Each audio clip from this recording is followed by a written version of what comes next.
More shipments to Colombia, Ecuador, Brazil, and Mexico. Not a day goes by without planes full of illegal immigrants departing from U.S. airports.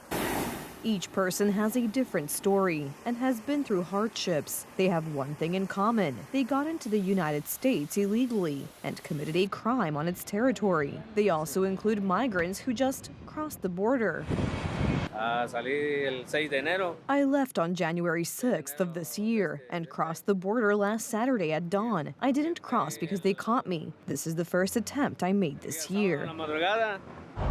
There are others who have tried dozens of times, but after being caught, they were sent back to the other side of the fence at the border. Today, instead of behind the fence, they are taken to their countries of origin. We're tracking down the illegal alien criminals. We're detaining them, and we are throwing them the hell out of our country. We have no apologies, and we're moving forward very fast. They're very dangerous people. The state of emergency is visible to the naked eye at the border with Mexico. According to a declaration by the just sworn-in Secretary of Defense, the U.S. military will do everything to support fellow border guards. Whatever is needed at the border will be provided, whether that is through state active duty, Title 32 or Title 10, because we are reorienting. This is a shift. This is not the way business has been done in the past. This is the Defense Department will support the defense of the territorial integrity of the United States. Mexico has so far been very sparing and rational about the actions of the new U.S. administration. There is a lot of decisiveness, but with full respect and understanding for its northern neighbor.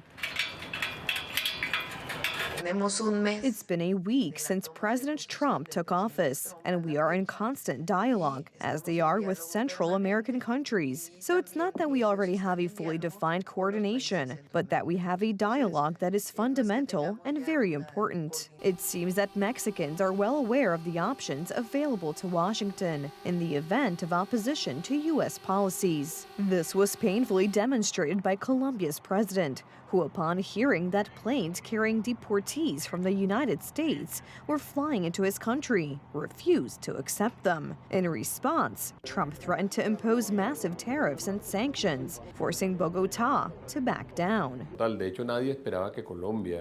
Actually, no one expected Colombia to be such a big protagonist in the early days of Donald Trump's administration on the issue of possible sanctions. Somehow it looks as if Colombia raised its hand to say, "Please choose me." So they chose us, and we realized that we have a lot to lose.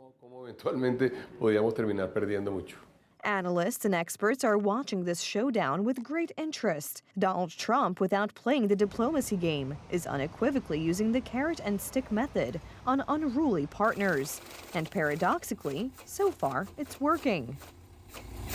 This is quintessential Donald Trump. I think, again, the U.S. has very serious concerns about fentanyl, and he views the tariff as a tool to gain leverage over foreign countries to get them to do more to address fentanyl or the border crisis.